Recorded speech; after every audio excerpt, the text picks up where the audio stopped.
held in West Wyalong at one stage, wasn't it? Yeah, it was, yeah. So how old were you when they held it in West Wyalong? I think I was maybe 20, I think, yeah. So did you drive your 56, didn't you? No, I would have been 21 maybe. 21? Yeah. In your 56? In my 56, yes. Okay, so it was just before you met me a couple of years. Yeah. Wow, okay. So this time we're not in the 56, obviously, we're in the 57.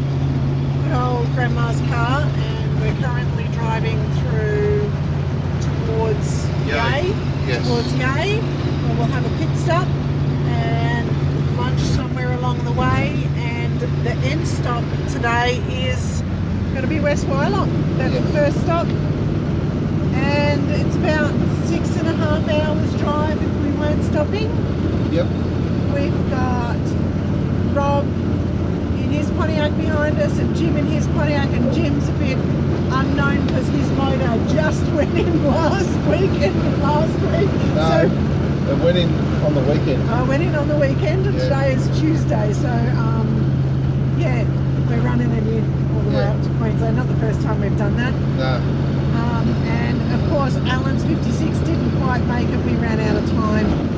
So he's driving his Galant. He's driving the Galant. Yep. So yeah, keep you updated on the trip and check in a bit later today. So I've switched cars. Wave at the camera, Alan. Yeah. I've switched cars. We're in Alan's Galant now, and we're just about to cross the border and head into New South Wales and Tocumwal. So we're going to be heading over the Murray. Yes. Yes, very good. At least you know your geography. I'm not so good at it. So it's a bit louder in Alan's car than it is the 57, but so far so good. Everybody's doing really well, and we're going to be going over the border, Tocumwal, through Narrandera, and then stopping the first night at West Wyalong. Rob, we've been talking about your Pontiac here as we're driving up. Tell us a little bit about it. It's a great cruising car. Does it easy, does the miles easy. It's really good on fuel. Now it's got a Rochester on it. And it's really good at covering kangaroos. Yes, we did. Your car seems to be the mincemeat collector. Yes. Behind all the ones. So. Yes. Alan got me yesterday with one he spat out all over my bonnet. And then Shane got me today with one that came out from under his car, spun 90 degrees and went straight under my car. And went dunk, dunk, dunk in 3 spots and come cartwheeling out the back of mine. Yeah. For Jim to take care of after that. Yeah. Yeah. So just before you came up on the trip, because we're in Narrabri today, so this is day 2, we switched the Holly across to a quadrijet. We did. And how's the fuel economy been since then? It's probably about 14 k's a 100, and I reckon before that it was about 25 to 28 litres per 100. By the time we finish this trip, do you reckon the quadrijet will pay for itself? Yeah. Absolutely. For sure. Absolutely. So, having a good time. What part of the Nats are you looking forward to the most? Spending time with my friends, cruising with my friends, having a drink and relaxing with my friends. Yeah, that is, I would have to say, the best part. It is. We all work hard, and to get away together, it's really good. Yeah. So, now Jim had a little bit of a last-minute addition, didn't he? He had to rebuild his motor 5 days out, yeah. Yeah. So it was on the engine dyno. When was it? Thursday? Last Wednesday. Last Wednesday. And when did he get the motor in? Motor was in on Tuesday this week, and then the mods were done. No, the motor was in Monday, finished Monday, installation. Yeah. Had to modify the air filters because I had to space the engine up to clear the new sump. And it's ran flawlessly. It's done 1,200 k's and hasn't missed a beat. So once we get up there, we have to do the first 1,000. Yeah, we've got filters and oil with us, so we'll change the oil filter and do a full oil change on it, and it'll be considered run in. Woohoo! Ready for race day. Yeah, he'll probably race it too. Super. Yeah. I can't wait to see it. All right, super. Thank you. day 2 of our road trip up to Queensland. We've left Waiswile this morning. That's where we stopped the first night. Nearly in Narrabri, we headed on through Parks and Dubbo. Stopped at the Big Dish of Parks. Lost 2 of them on the way up. Lost the 2 big tank Pontiacs. Why was that? Because the big tank Pontiacs were showing off, seeing how long they can go before they run out of fuel. Well, guess what? They run out of fuel. That's right. And then they had to duck into Parks and miss the Big Dish because of a detour. Yes. We have a bit of a rule when we go on a road trip. We stop at every single BP servo that we can. Absolutely stop at every single one of them. We've done pretty good with our fuel economy, unlike Jim, who's got triple hoggies on his Pontiac. Yeah. He went to overtake. He was in my rear vision mirror at one stage, sitting behind Alan and Rob, or in front of Rob, I think. And then I went to overtake up a hill, and I got around Farmer Joe, and he was gone. He said he put his foot into it. All of those hobbies opened up, and there was not enough juice. No.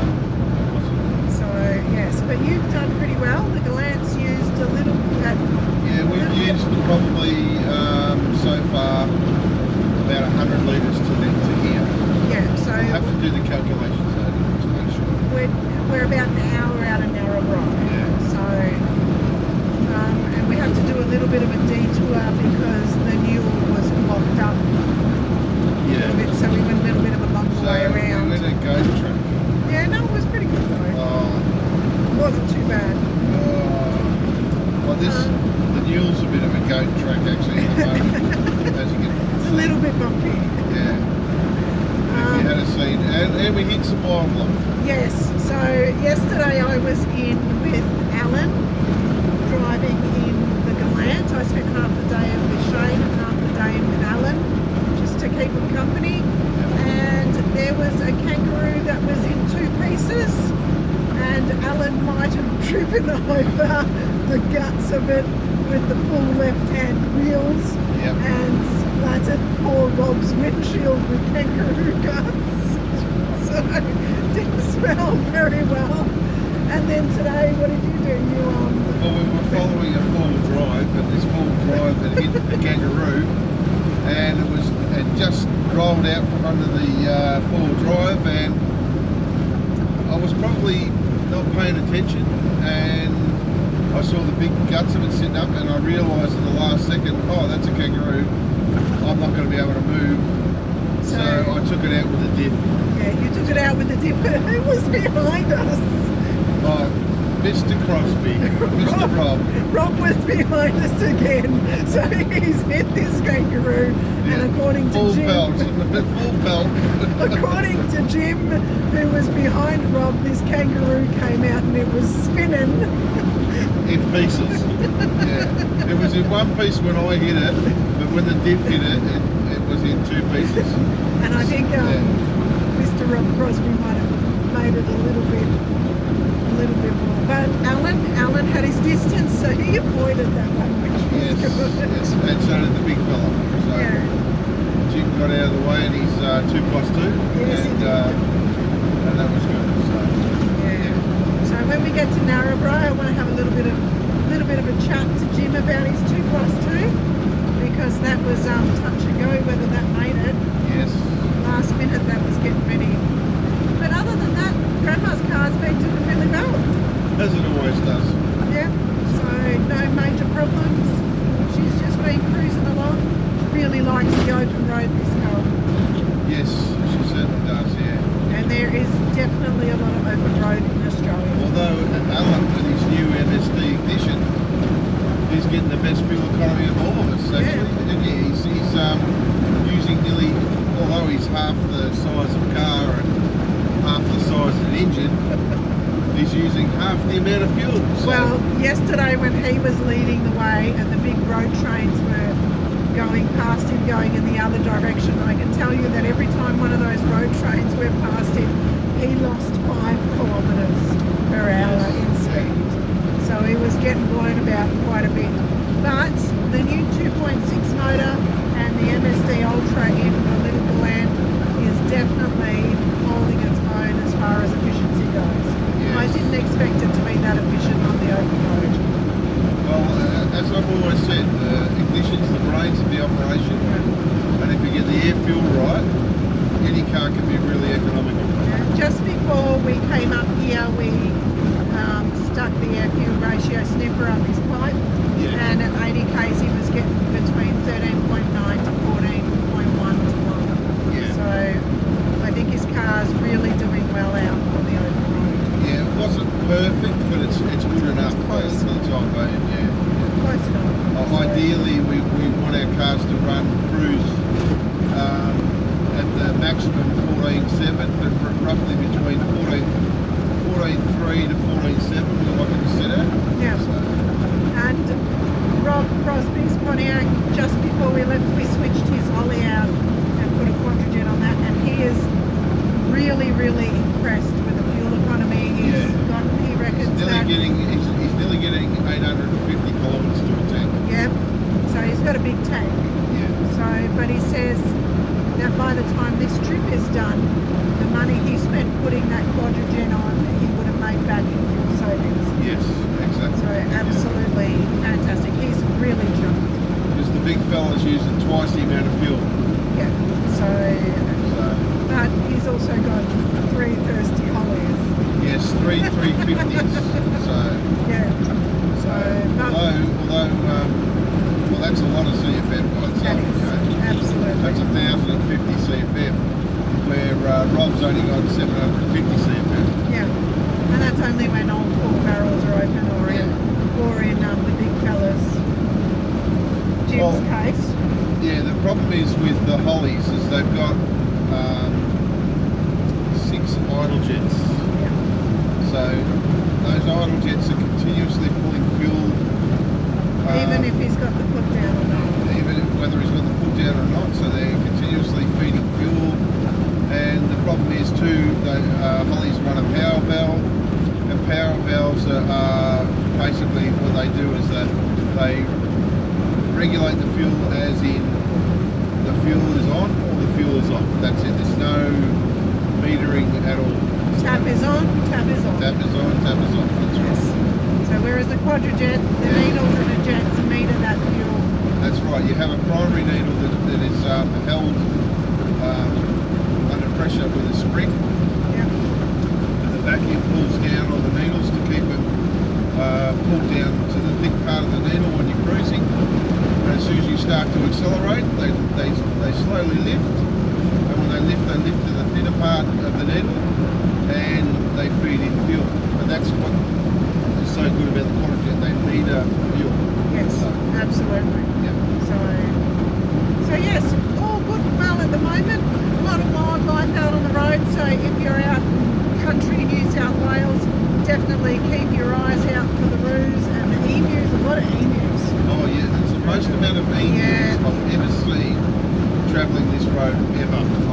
There was a lot. Yeah, groups of 50. I've never seen groups of 50. So luckily they were still in the paddocks. Yeah. A lot of dead roos on the road. Yes. Absolutely. And of course, always try to avoid driving at dusk if you're in a bump in Australia. So because those roos will stand on the side of the road and check your brakes. Yes, that's right. And wreck your car very badly. Absolutely. So let's pick it up to Narrabri. Maybe tomorrow I'll have a little bit of a chat to Jim and he'll tell us about his new motor in the 2+2. Yep. And it is actually a really lovely car. So Yeah, he's enjoyed himself. So is Rob. Rob's really happy, and so is the big fella, Big Al.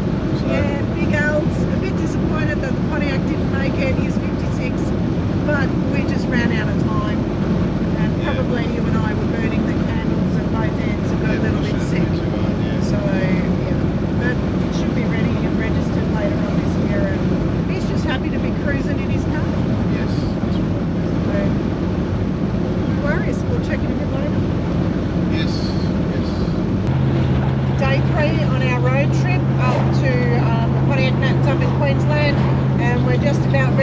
wave goodbye to New South Wales and hello to Queensland as we go through Bundawindi. Day 3 of our road trip. How are you enjoying it, Alan? Bumpy, lots of kangaroos, and yeah, Speak up. This car's really loud. it's loud, yeah. It's not too bad. I don't reckon it's that bad. GoPro's going to have trouble picking you up though. So, how's the Galant doing? Yeah, pretty good. Good? No big problems? Other than its big ring gaps and breathing a little bit of oil, it seems to be okay. So Yeah, but you put a catch can on for it. yeah, catch can's helping a lot. Yep. It's not filling the cabin of the car oil smoke, and I got a little bit of rubbing of the tyres every now and then. That's because you've got bigger tyres. Yeah, that's what you get for going with bigger tyres. And we'll have a look underneath the engine bay a bit later. Yeah? Yeah, yeah.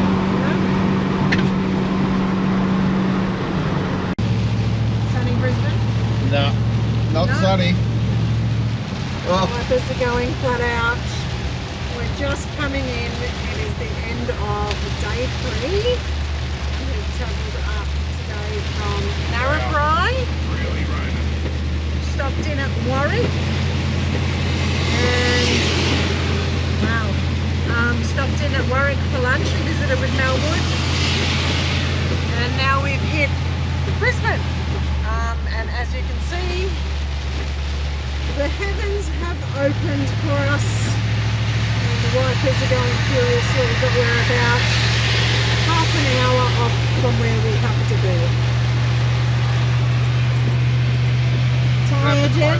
I'm going to have to close the window because... You're getting wet? Are you getting I wet? was getting wet. I was getting wet through the window because the road isn't a road anymore, it's a river. So, Yes, sunny Queensland. What was that? Beautiful Yeah. one day, perfect the next. pissing down the next. If you like this video, don't forget to click like and leave a comment. If you want to see more videos like this, subscribe and click the notification bell. If you like the t-shirts that you see the crew wearing, there's a link in the description below where you can grab some for yourself. Thanks for watching.